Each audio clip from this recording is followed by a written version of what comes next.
Hier hebben we een score zitten, die zit in het langs van de polderdiek. En ja, dat is helemaal droeg omheen. Je kan dat ik aan de omgeving wel zien. Het gas, dat is wat diagon en daar verderop, daar is het weer green. Maar hier zit wat dagplak. En dan kan je dan de prikstok, ik zag, moeiteloos naar een inschouwen. Dat houdt in dat zo'n score behoorlijk via tror in. Dus hier en daar zit wat van die plakken. Dit zijn typisch de plakken waar we wat verwachtje kennen. Dat is heel erg droeg. Behoorlijk diepe scoren hier in de dik bij het slachtergat tussen Akrem en Terhenne. Ondutsen bij een extra controle terug Wetterskip Friesland. In totaal binnen er in Friesland 3200 kilometer aan dieken die dus beschermen met het in streamings. Elke winter controleert het Wetterskip alle dieken. Extra controles zoals nou komen net vaak voor. Vereerst gaat het om een inspectie van 200 kilometer ongeveer een dieken. Je weet klooikaarden binnen, dat hoeft niet, die zijn hartstikke stevig en stabiel.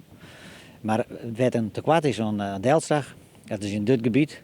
Maar in feite ten zuiden van Leeuwarden, aan de westkant van het Heerenveens kanaal, tot aan in feite Stavoren, daar wat veen ondergrond zit.